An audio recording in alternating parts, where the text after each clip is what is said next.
Matches planned for SummerSlam though. Mm, Stephanie McMahon versus Brie Bella. of course. Bray Wyatt versus Chris Jericho.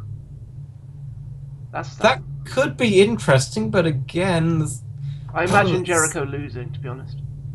well, yeah, it's kind of the same problem as with Cena. Is that well, less so with Cena, but they try and sell Cena as a wrestler, don't they? Yeah. Like he can wrestle. The thing is, Bray Wyatt isn't. Like he's got moves and whatnot, but he's at his best when he's just stood around talking and tormenting But and Jericho whatnot. is good at making people look good, so that match should, in theory, be great. But even so, it's not a case of making Bray Wyatt look good.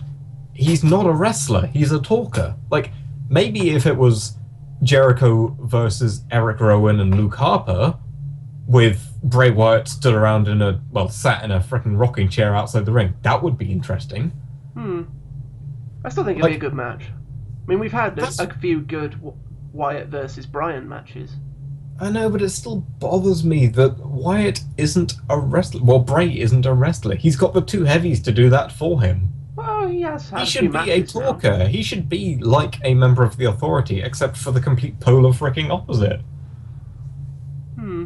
You know, He just did like alright in the ladder match.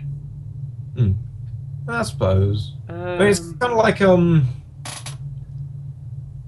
I'm trying to compare him to CM Punk, except CM Punk was actually a wrestler as well, but he was whenever he was in the Nexus and stuff like that, he was always at his strongest just from talking, like and getting the minions to do his work for him. yeah. Bray Wyatt kind of does that, except then he fucking jumps in the middle of the ring anyway.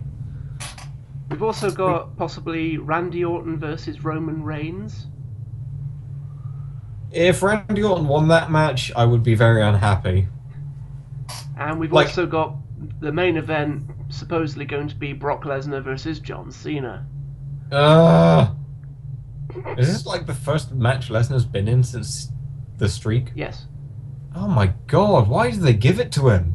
Lesnar should win, but he won't. Yes. No.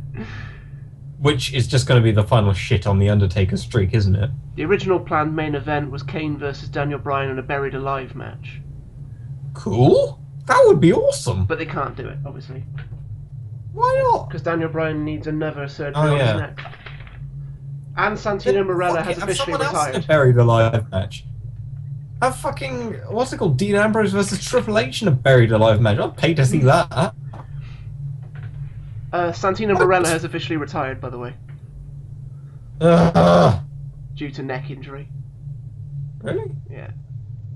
His third neck injury Oh, of his well, career, and he's decided he has to stop now. Like, I'm not missing too much on Santino Marella. I mean, I think the joke's kind of run its course, but I do find it funny that they were building up the whole love story between him and that other chick, and then she's been caught for shoplifting, which is kind of like a dark cloud over her. But with Santino, leaving as well, that's just her completely out. That's her one selling point Oh, was he's not she leaving. hangs around with Santino. He's going to be staying around in a non-wrestling capacity. I imagine you'll see him commentating and stuff, but He didn't even wrestle that much anyway. not really, no. But No, it was Emma mostly got crap fired by WWE, and then an hour later got rehired. I'm not joking. What? Yeah, they fired her and then decided it was a bad idea and then rehired her. Why are there so many Emma fans out there screaming to have her back? No, they reckoned Doing that stupid dance outside. that there are other people in the company who have done much worse, with drug stuff. That firing her might set a bad precedent. Oh, what? So now they're comparing her to Jack Swire and Randy Orton in terms of value for the company. Well, they're basically saying that people doing drugs and stuff in the company is probably a lot worse than Emma stealing something, and they haven't been fired, so they can't really fire So they're her. afraid her lawyers are going to sue her, in other words. Pretty much. Their lawyers are going to sue, in other words, for breach of contract. Well, they're just not very consistent with their punishments, is basically what they're thinking about. So, let's be fair here. Randy Orton should be gone 10 times over. I know, but Randy Orton sells tickets. Well, he Emma used to. doesn't. I don't think he does anymore. Well, no. Like, I'll give credit where credit's due. If he puts personality into a performance, he's not a bad wrestler. He can do the wrestling shtick. He's just Yeah. really boring on a personality level. When he was in Evolution, like the first iteration of Evolution, I actually think he was actually pretty good as the Legend Killer. Is when he became the Viper, he was shit. He decided, I'm going to act really intense now, which means not showing any emotion. Yeah, him versus Triple H was a fucking awesome rivalry and shit like that. Yep. But no, now it's just, I'm going to show how intense I am by not doing anything. I can't wait for Cena and Orton to both retire. That would be an amazing day. I don't mind so much Orton. If he had a character change, if he wasn't the Viper anymore, I reckon he's still got it in him. Cena, on the other hand, is just past the point of return. There is no salvation for him. Oh God, no. He's getting too old now to really change his character anymore. Yeah. Because he's not far off 40 now, I don't think. Also, happy moment. It might have had Cena on it as well, but a kid in Domino's the other day was wearing that Cena, what's it called, CM Punk and Ryback t-shirt. And I was happy that there are kids out there that still wear a Ryback t-shirt. You love Ryback. I fucking love Ryback, and I want him to come back. I want him to be awesome again. They keep getting... He was awesome. They keep getting squashed by Goldust and Stardust at the moment. I know. Like, you don't like Stardust, then?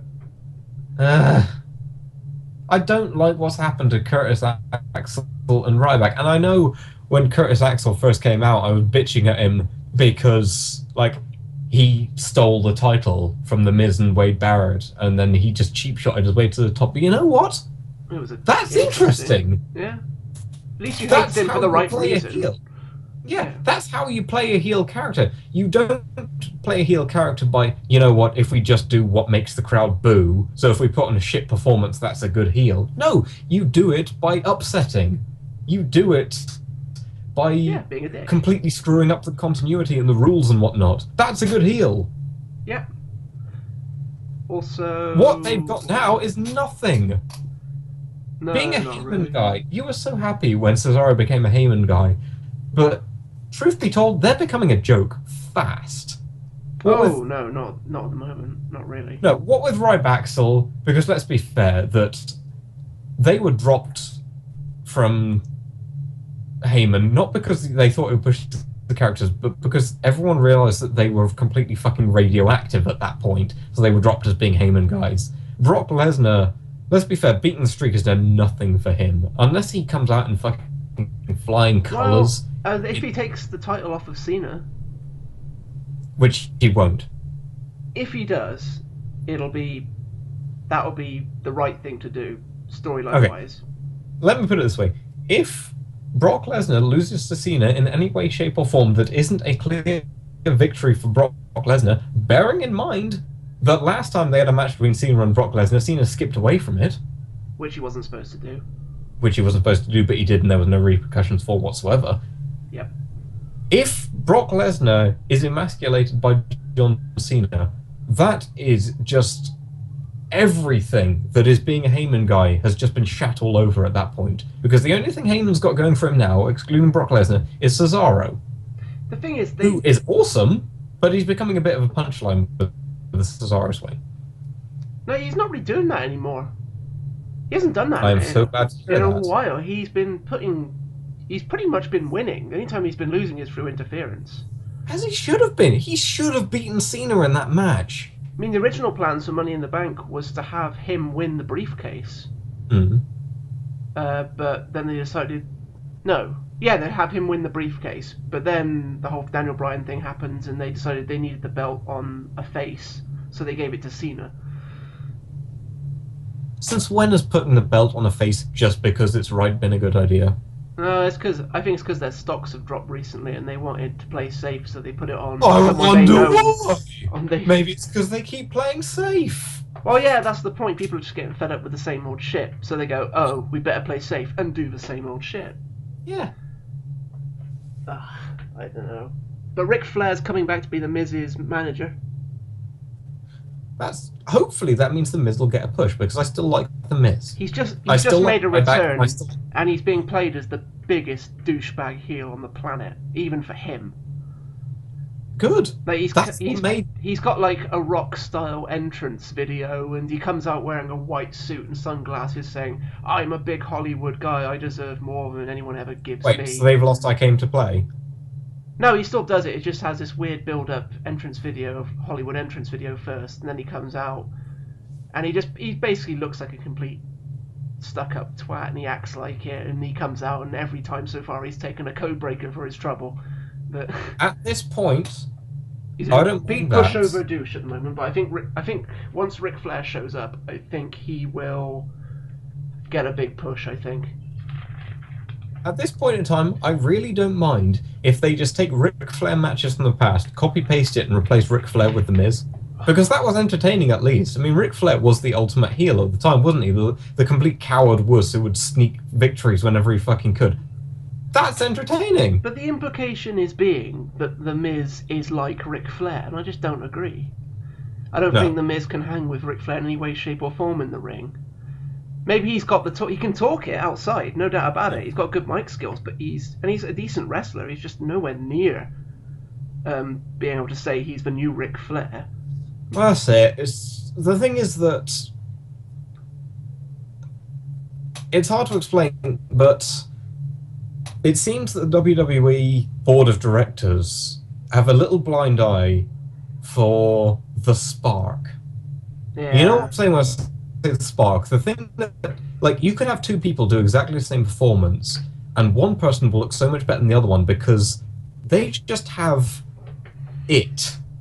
And they are just able to draw the crowd and whatnot. Like, Daniel Bryan has it, CM Punk has it, Triple H has it, Ric Flair has it, and people are thinking that if they just put any other person and get them to do the same moves, the same words and whatnot, that it will come out the same, and it won't. No. It's just you have it or you don't, really. It's not something you can teach, but... And they're happy to shit all over Daniel Bryan, they're happy to shit all over CM Punk because, I don't know, I'm guessing because they charge more. But the thing is, you're not going to find anyone better, and they are worth the money. I don't think they're Has there shitting been on any Daniel sign of Bryan CM anymore. Punk coming back? Has there been any sign of CM Punk coming back? Because, honest to God, I think he's probably the most talented wrestler they've I don't got. think he is coming back, ever. Oh my God, they have lost so much. I don't care what he was charging. He was worth it. It wasn't what he was charging, it was... He wasn't happy with the direction of the company, like giving shots to people who were just coming back for 5 minutes and pushing the same old people over and over again. They disrespected him. They disrespected him hard. Well, the thing people seem to be confused with what he was talking about. I don't think he was angry because he was being overlooked. I think he was just angry that everyone except the chosen few were being overlooked. Yeah. I mean, during his original pipe bomb, he said people like Tyson Kidd, people like Colt Cabana and stuff, who were just there for 5 minutes and then kicked out without a chance. Mm. And now people like Drew McIntyre. Hawkins getting kicked. That was it. I was like, fuck it, I'm done.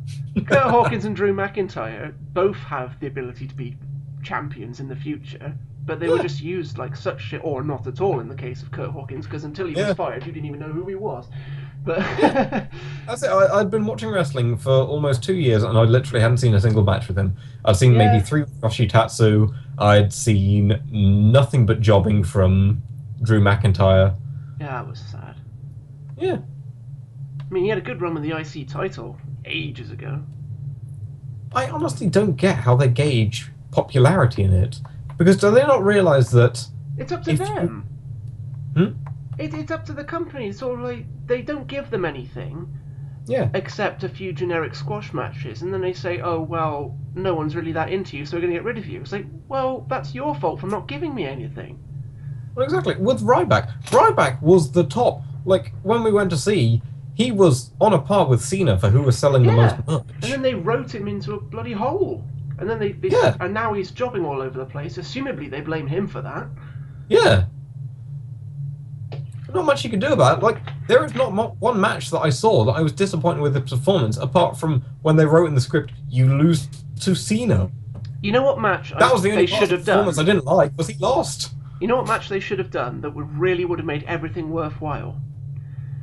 After Ryback and Axel became non-Heyman guys, and Mhm. sort of Heyman like publicly denounced them. Yeah. After Lesnar beat The Undertaker, Ryback should have stepped up and challenged him. And I think Lesnar versus Ryback, written correctly, could actually be one hell of a match. Because Tag match. you have, Ryback you know, who versus would Lesnar tag Lesnar with? and Cesaro. Because let's be fair here. I mean, they're never going to do it because they're proposed as complete polar opposites. Like Ryback's is proposed as being really weak, and Lesnar and Cesaro are proposed as being really strong. But if they were written in a way that they were all similar strengths, that would be a good match. I'd probably split it up actually, two separate matches. I'd probably have Lesnar and Ryback going power versus power. Then I'd have Cesaro versus Axel in a sort of high speed. Because last time you had Lesnar in a power versus power match, yes. It was Lesnar versus Goldberg, and that one was shit. Yes, but that was really badly written. Yeah, at least with the tag match, you can mix it up, and that way it would be a match that covers all bases. You've got fast versus fast, you've got fast versus big times 2, and you've got big versus big, and you can mix it up and you can play it any which way you like. True. It's just I don't think people have that much stock in tag matches. The only exception was the 6-man tag with the Shield, but now that's gone. No, when Hell No was together, that was good tag stock. Yes, but it's mainly more about the people in it rather than the fact it's a tag match. If you just take 4 random guys and make a tag match, no one gives a shit. It's not exciting. That, but Reigns and Rollins versus the Usos with the Super Duper Uberplex. That was a good match. Those were 4 people who worked really well together. Yes. But that was any match with the best Shield. Tag match I've ever seen. For about 2 years, any match with the Shield involved was a great match. Yeah. They have been, like, for 2 years, pretty much the best thing in the company. They seem to be doing alright with splitting them up. They seem to be writing them all correctly since, but I'm waiting for one of them to drop off the planet. I'm hoping not. Wait, sorry, I zoned out then. I got a text. I'm just hoping that now that the Shield have split, they don't just forget about one of them and just peter them out into nothingness. Reigns, I think, will eventually get a title shot, But if one of them does peter out, I kind of hope it's Ambrose. Because you love the Heath Slater Joker thing, but I just think it's a little too weird. Do you mean Heath Ledger? It's a little too... Do you mean Heath Ledger? Dean Ambrose? Yeah. Well, I said Heath Slater. Heath Slater's Joker. Okay, Heath Ledger, yes. I'm the Joker, baby! And then just gets squashed by Batman. Fucking Ryback dressed as Batman. The meat hook. It's called the Batarang now. It's simple, we kill the Ryback.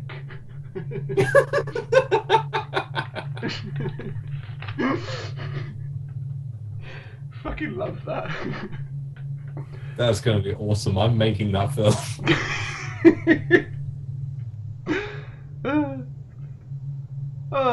Cool. But yeah, originally they wanted to put Ric Flair as Dolph Ziggler's manager because they thought, you know, those two playing off each other would be incredible. But then they came out, they basically said they didn't trust Ziggler to always do the right thing by the company and just keep his mouth shut when he was told to. They thought he was a bit too much of a loose cannon. That's bad for business, isn't it? I mean... Yeah, exactly. Look what happened when CM Punk did the same thing. Stocks went crazy. People loved it. They don't seem to realise that when they're defied, that's when they're at the most popular. Sandow is being buried beyond buried at the moment. Oh god, what now? I mean, could it get worse than him dressing up as Magneto? Yes. Really? Oh god. I mean, he is a good wrestler.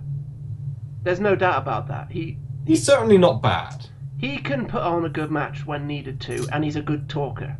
I say they missed a treat when they made him the educational savior of the masses as against fucking Leonidas from 300, because he could pull that. Was that him?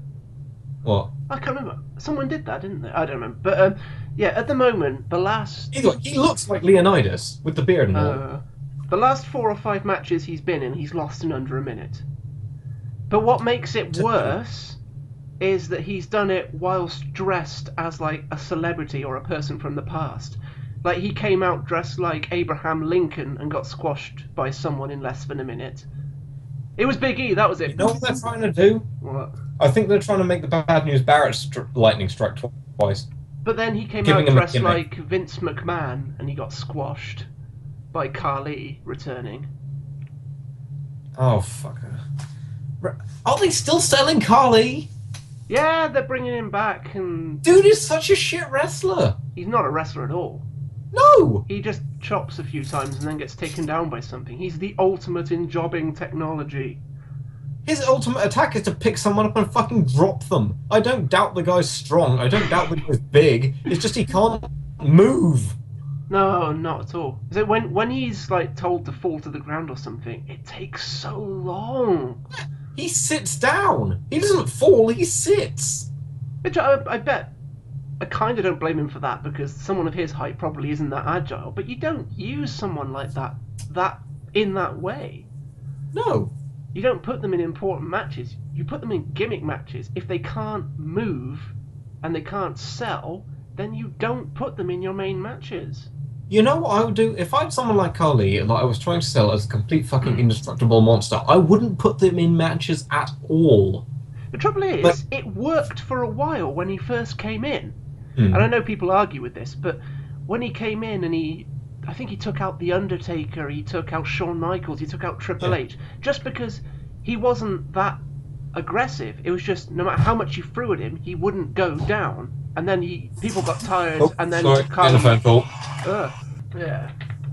I was just saying having Carly just be a tree and just have people like throwing themselves at him, get tired, and then him just doing a move to put him down. It actually worked for a while.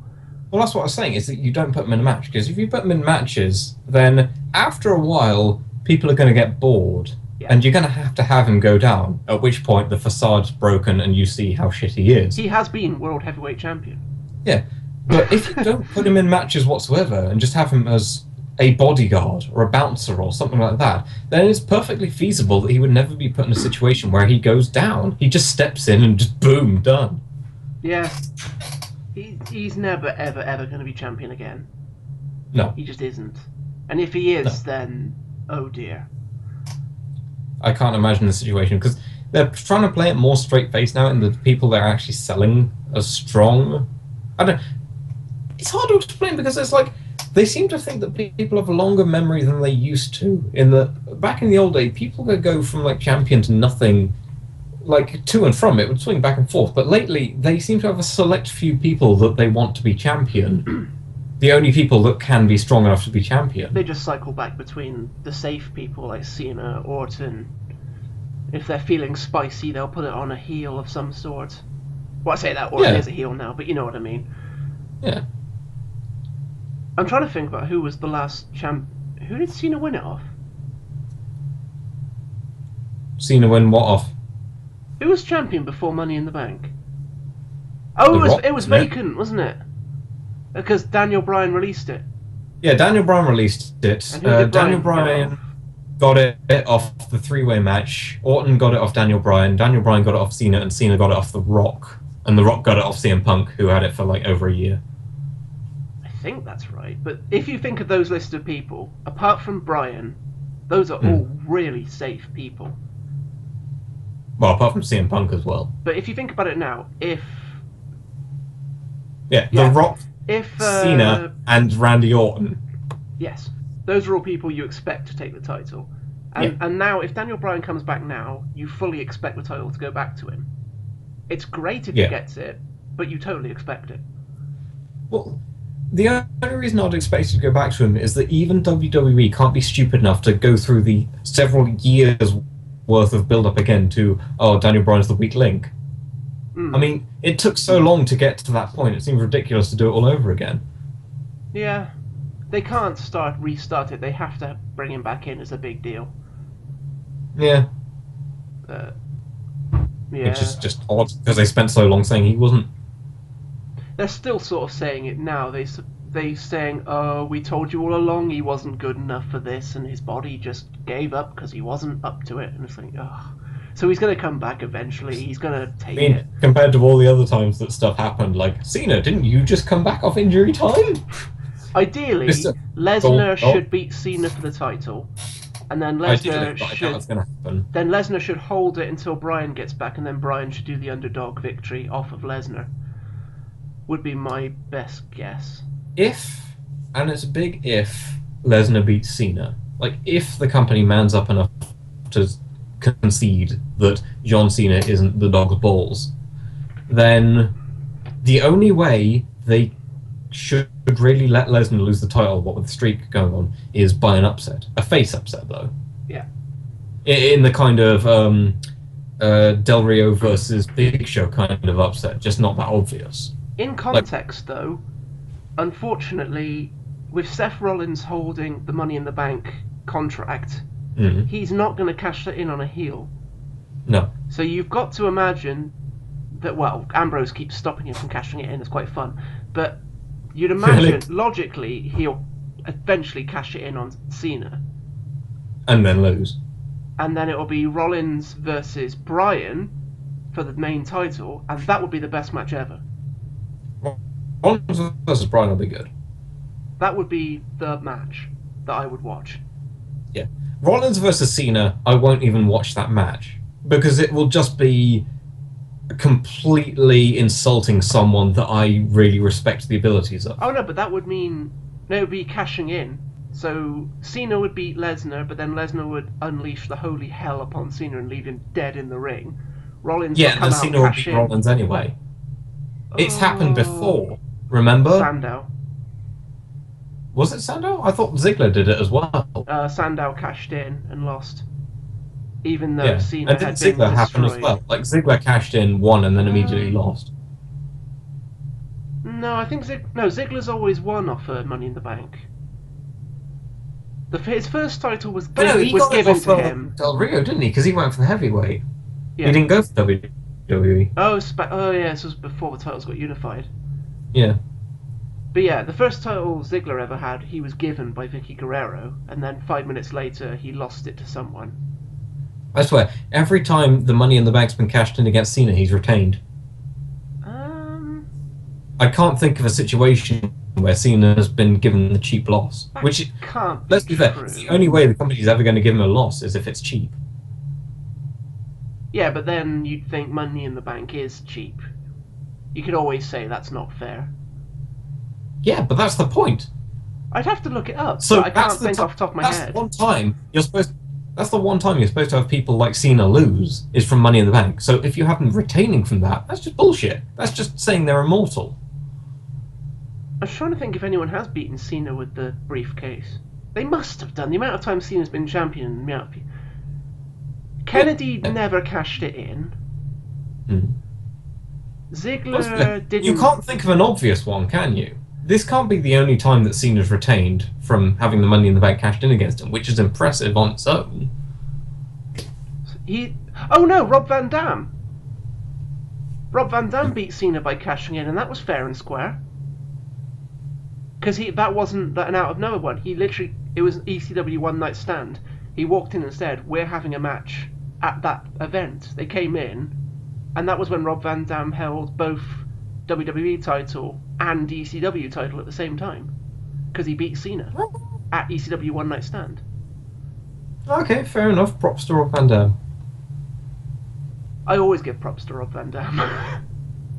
He's good. I was afraid to say, but the last pay-per-view I watched, I can't remember which one it was. What was the last one I watched? Oddly, oh, it was the what's it called? The no DQ one. What's it called? I don't know what you mean. The hardcore one, the one that's supposed to be all about using weapons and Extreme Rules. Extreme Rules, that's it. That's the one I watched. And I remember thinking while watching Rob Van Dam's match that he isn't carrying himself as well as he used to. He's definitely getting on. Yeah, but he's still putting on good shows when he has to. Because, what was it? Yeah, the only bad match I've seen him in the last few years was unfortunately him versus Dean Ambrose in a pre-show match for the United States title where they decided to go slow-paced. Yeah. When those two should really I be think I going must all have out. watched that one with you as well. It was appalling. I've even got my notes about the wrestling here. Oh wait, no, this is... Oh, there we go, yeah. Like, Extreme Rules. The time until the first weapon. 20 minutes! Seriously. Yes, Oh, I timed it. God. 20 minutes before the first weapon came out in Extreme Rules. Yeah, and you'd think... I think there was some singles matches in that, it gets weren't there? worse. No, time until the first weapon, 20 minutes. Time until the second weapon, in Extreme Rules, can you guess? An hour. 2 hours and 20 minutes. I almost choked on Cherry Pepsi Maxon. There was a 2-hour time gap between the first and second weapons in Extreme Rules. I'm trying to even think what the matches were at Extreme Rules now. I mean, I know being annoyed because there were some singles non-stipulation First match matches. was Swagger, Rob Van Dam, and Cesaro. Second one was R-Truth versus Rusev. Oh God, R-Truth. When was the last time I saw R-Truth? Jesus. Mm. Him and Xavier Woods are gone. I remember there was a "We Want Lana" chant in that. Oh yeah, yeah. That's the last time we saw them when they both got absolutely squashed in a handicap match against Rusev. BNB. Huh? BNB. Yeah, BNB. Bad News Barrett. As the initials. Bad News Barrett. Oh yeah, but BNB is the best and everyone loves it. And I remember the Spanish announce table got in that one. They got. Not bad for a diva match. Couldn't tell you. Probably AJ. No. Was it AJ before she left? Don't know. I don't know. It's bad that I can't recall a single match from something that was just, what, 2 or 3 pay-per-views ago? Max? Oh, Kane versus Daniel Bryan. Oh, God, really? The one with the forklift. Oh. Now I remember that. Like, one of my notes here is that he's not using a tire iron. Like, I remember there was a point where he picked up a weapon, they were describing it, he's beating him with a tire iron. I go, it's not a tire iron. It's just not. I think it was a spanner or something like that. I thought... Was it he lifted him up and he dropped him in the ring using it, didn't he? Yeah, he carried... The fight went all the way out into the backstage area, like in the really scripted kind of way that they were just walking back there. And then Brian knocks him out but couldn't carry him back to the ring, so he used a conveniently placed forklift to just drop him back in the ring. I actually thought they were going to do a carbon copy of Mick Foley's WWE title win over The Rock, when they were going to have him lower the forks on top of the opponent so he couldn't physically get his shoulder up. I can't remember how it finished, but I have left notes here saying that the table smash was just boring and the match ended quickly.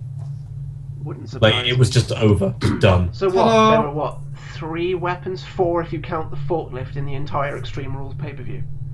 Well, the first weapon was in the RVD versus Swagger match. The second weapon was in Kane versus Daniel Bryan. I remember that there were actually a few weapons in that one.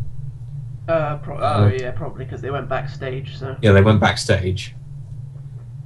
And the last couple matches were Batista versus, well, Evolution versus Shield, and then Cena versus Wyatt. I remember there weren't any weapons in the Cena versus Wyatt one because that was a cage match. And I remember I hated the Evolution versus Shield match. I hated it because it was the Evolution are old and setting the pace, and so the pace was so slow. You knew that there were fighters like the Shield out there who really wanted to give it their all, but they have to go as fast as fucking Triple H and Bautista. Or Blue Teaster, as he's known at the moment. Blue Teaster? Because he came to the ring wearing blue ring attire when everyone else was wearing black, and everyone sort of just laughed at him, basically. And he had another one of his strops at the audience, saying that they're not real wrestling fans because things like that matter to them. He's not endearing, is he? No. And let's see, there was also the Shield versus Evolution match. It was the referees really got my tits on that one because it was really hammering home the point the having a referee in the ring is just a formality. They serve no use except for, oh, the referee's looking over there, which means that all the illegal stuff's happening behind them. Wasn't it a no DQ match anyway? Yeah. So all they're there for is to count 3. Pretty much. It was one of those matches where the referee kept telling the Shield to stop, but Evolution were doing all the nasty stuff behind the referee. In a no DQ match, when they keep telling them to stop being like illegal, it's like, no. Yeah, that was it. And when they do submission moves and they grab the rope, the referee was just to make Evolution seem like assholes. Yeah, and so I think I remember one of them putting a submission move on a member of the Shield. And the Shield member grabbed the rope and the referee started counting 1, 2, 3, 4. I was like, hang on, what's he going to do when he reaches 5? You can't DQ him, so what's he counting for? I think they may have even played that, though. I think they may have had the count run out and Triple H just looked at it and went, what? If I remember correctly, I could be making that up, but that's definitely happened. Well, that match ended with, I think it was Rollins and Ambrose out in the fucking bleachers with Orton and... Rollins did a huge dive off the balcony, I remember that. Yes. In fact, I specifically have the note here, where will you be when Rollins flies in? It's just random parts of life you're getting on with and suddenly, who am I? Exactly, yeah. He just comes in off camera, much like Daniel Bryan and the flying whatever the fuck he does. Seth Rollins, the tackling Alzheimer's patient. Yeah. And then, of course, the pay-per-view ended with Cena versus Wyatt, which was shit. Oh, God. And that's it, it's ended. That feud is over. And the only thing that came out of it was Wyatt started saying, oh, this thing with Cena was necessary because now I've been reborn. I truly realise who I am now. And it's just, oh, okay. And now Wyatt went quiet and now he's suddenly going after Jericho, which will get him what? Even if he wins, what does that get him? He's just beating up a sort of semi-retired, really old guy now. Yeah, it will be a good match, I think. That match annoyed me. Like, my very first note, I shouldn't force myself to watch a Wyatt match. No. I didn't want to watch the match. You've got everything you need with the Wyatts to make interesting matches and stories, and yet their ace card is put him against Cena, which is equals killer run. Okay, here's another interesting one. After the note, John Cena's a bitch, I've got Wyatt fans are brainwashed. Which I think I remember, it was one of the commentators saying, you can hear the effect that Wyatt's having in the crowds at the moment. Listen to all these brainwashed minions he's got, because people are cheering for Wyatt. Oh yeah, because if someone cheers because a wrestler is actually talented, not just because he's face or heel, they must be wrong in Jerry the King Lawler's eyes. The commentators are just played as morons these days. Wait, no. I've got a note here, which was the one point of the match I enjoyed, and that was, I think John Cena started Super Cena-ing, and then someone just pounded him, because I've written, Super Cena plank makes me lol. He started Super Cena-ing, and then he got planked. Oh no, the worst bit was, Luke and Eric are supposed to be the muscle, aren't they? Yeah. And there was one point where it was John Cena pushing the door against Luke and Eric, and John Cena was outpowering both of them combined while pushing the door. He was forcing them back. It's like, nope, not happening. Don't, denied. I just hate it because when you get Rowan and Harper in a tag match, you know chances are they're probably going to lose to whoever they're putting them against. Because they do that as a build-up. They'll have... Some face is going to take on Bray Wyatt at a pay-per-view. This time it was Cena. So what do they do as a build-up? They put Cena and a random person against Rowan and Harper. Yeah. And then they'll have Harper and Rowan lose, obviously. Yeah. But then they'll have Bray Wyatt come in, they'll knock them all down, they'll fight, and then either they'll be standing over victorious or Wyatt will make a retreat, but he'll still be laughing, saying, I gotcha.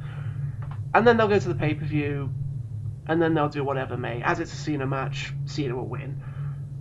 And they really accomplish nothing. They've got Bray Wyatt making these amazing speeches, like saying, this is going to happen, and then it doesn't. Nothing actually changes from these matches, because they were saying, if I beat Cena, I take his legacy away. No one will care about him anymore. And then you've got to say, why? Don't do it, John! Think about your legacy! And it works. He's done worse things to people who deserved it less! Like Wade Barrett with, what, the 27 chairs or whatever it was?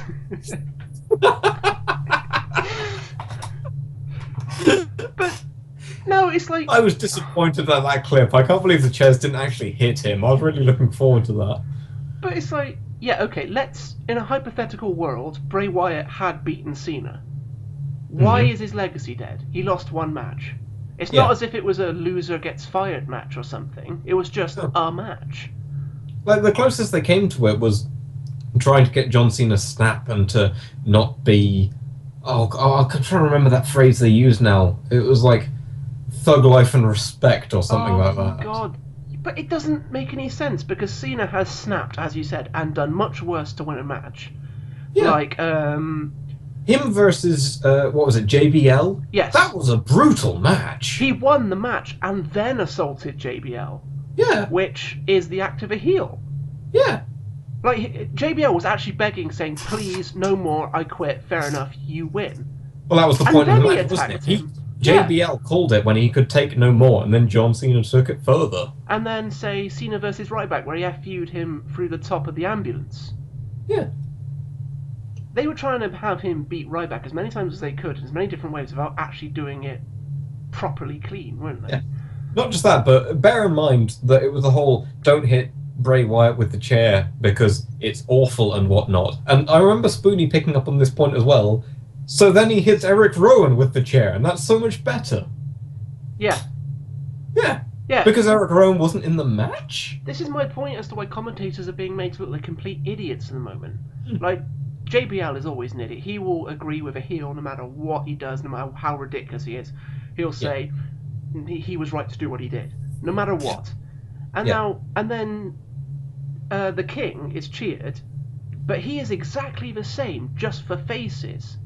If a heel attacks someone from behind, it's absolutely unthought of. It's heinous act. But if a face does that, he deserves it. It's charming and charismatic and plucky. Yeah, the heel had it coming. That's all.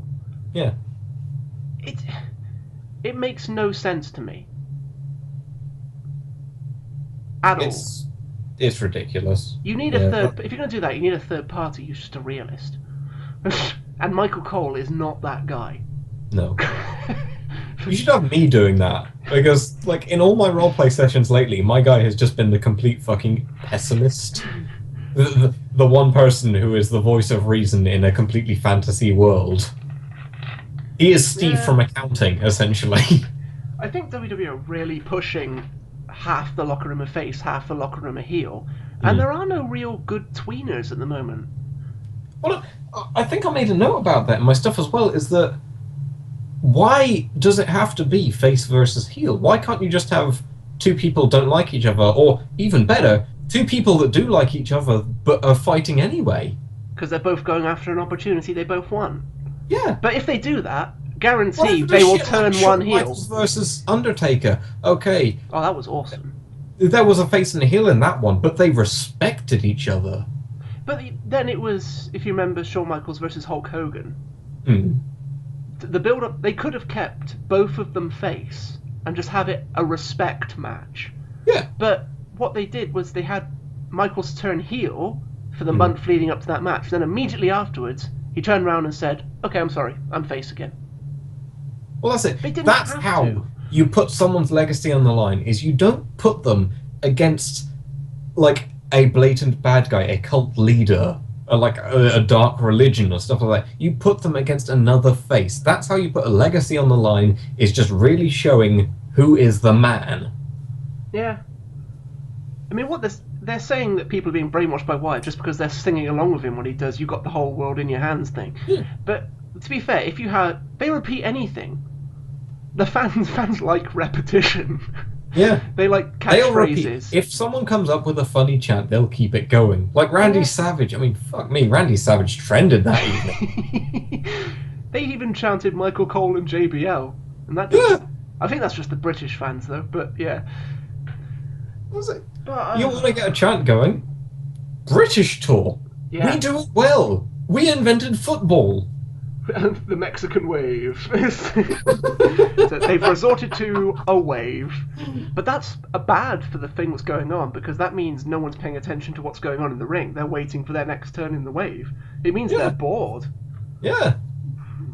which is not what you want. And also, the last few Raws I've seen, All that's happened is there's been CM Punk chant repetitively through everything. Really? I mean, AJ's return, that's obviously that sparked it off because they're married now. Oh, that's nice. And I think she was deliberately showing off the ring at one point, but it's Is that like the main reason that they had AJ and Ziggler split? Is because you can't have someone's wife playing girlfriend in the ring? it would make sense, but I'm not sure exactly when they got together, so I don't actually know that one. Well, even so, like, But if she you're is just actively a wearing the couple- wedding ring in her thing now. She's actively wearing the wedding ring, and she's got the title back now. She beat Paige. Really? Yeah, the first Raw she returned, she did exactly what Paige did to AJ. She came out and said, "Congratulations, now give me a shot." So they did. They took it off her. She left with the title. AJ didn't even. No, Paige didn't even do that. She came out and said, "Congratulations." AJ picked the fight with Yeah. her. The thing is, what really pissed me off was when this happened, it was obvious something was about to happen because Paige came out and all of a sudden she was heel. And there was no reason for it. She's been face all of her run, and now she came out and said She had literally, in my eyes, the single most sincere title gain in history. yeah, She walked out, she said, "Hi, thanks, well done, you've earned this." AJ picked a fight with her, and it was literally in one move that Paige took her out Pretty because it much. was just completely unexpected, like, "No, I don't want to be in this hold." And then, "Oh, I've won?" pretty much. And then she was the title holder. She didn't see it coming. But then she came out and she started being a bit selfish, like, "I proved myself right, I proved that I belong here." And the crowd started booing her for no reason because she started acting like a bit. And then she said, "I don't want to fight you." She was being cowardly all of a sudden, even though she's been a fighting champion up to date. So you knew that she was about to lose it, and now she's heel. No reason. Yeah. It's like the Alicia Fox syndrome. Which is strange because AJ is such a good heel and Paige is such a good face because Paige is sincere and AJ is a bitch. It's just they think they can change their alignment whenever they feel like it. As like Alicia Fox, for the better half of a year, maybe 2 years, she would come out alternating between face and heel depending on who she was tagging with. I'm not even joking. And then she'd scissor kick someone to death. One week she'd walk in and she was like, "Yay, look at me!" And then the next week she'd come out giving like stern eyes to people. And then the next week she'd be happy again. I mean, now they're playing that she's crazy angle. I think they're probably going to drop that now. AJ's back, but yeah, they were trying to do what they did with AJ with Alicia Fox, just make her completely batshit crazy. Well, Alicia Fox is completely batshit crazy. But let's be fair here, she kills people for a living. Spoonie is absolutely right on that one. She is a horrible wrestler who will injure people. Yes. But I haven't seen her do a scissors kick You don't in a need while. Spoonie to point that one out to you. You just see her do a scissor kick and that person's fucking dead. Like, bring in the stretcher. I think They're not getting up. She was going crazy in the ring, like throwing a tantrum and stuff. And they said, what was it? The commentators were like, "We need to get her out of the ring. She's crazy." And then they said, "JBL, why don't you go and stop her?" And they had this thing where JBL was saying, "I'm not doing that. She's crazy." Yeah. And they actually made out that JBL was scared of Alicia Fox. Oh, God. Anyway, I'm going to count a second, then we got to do some recording. Yes.